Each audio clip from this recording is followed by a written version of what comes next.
पवित्र राम नदी धाम, कालीगण्डकी नदी, राम नदी धाम। यस्तो छ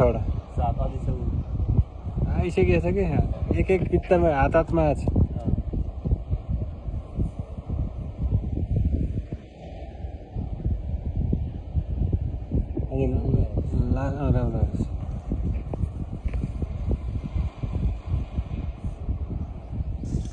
दाइले आज माछा दह्रो पार्नुहुन्छ जस्तो छ है। कति पार्नुहुन्छ हेरौँ, हेर्दै जाउँ। हेर्नु होला है, भिडियो अलि लामो छ, लामो होला जस्तो छ।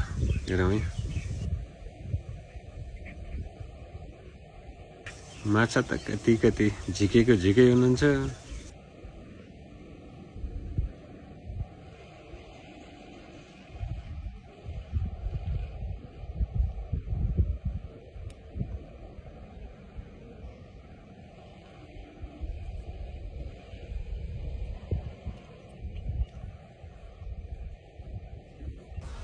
दाइ तपाईले राम्रोसँग टेक्नु है, चिप्लिनु होला।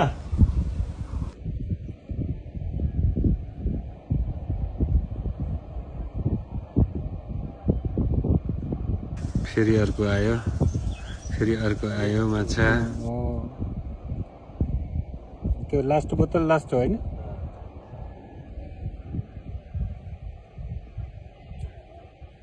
कहिलेकाहीँ संजोगमा त्यस्तो हुन्छ कि के हजुरको भाग्यमा नि हुन्छ त्यस्तो माछा परेर कम भएको। कति दिन त रित्तै हो, कति दिन त एउटा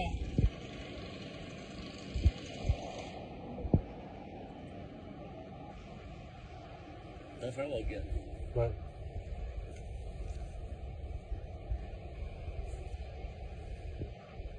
अघि जस्तो सुरुमा जस्तो फेरि नफुत्कियोस् भनेर ढुङ्गाले टाउकोमा हानेर चोट लगाउँदै बोरामा राख्दै गर्नुभएको छ। अहिले टोटल माछा कति 14वटा माछा परेकोमा, जालमा परेकोमा 13वटा माछा सकुशल छोप्नुभयो। एउटा माछा फुत्कियो अनि त्यो जाल फुकाएर फेरि राख्ने हो भन्ने हुनुहुन्छ।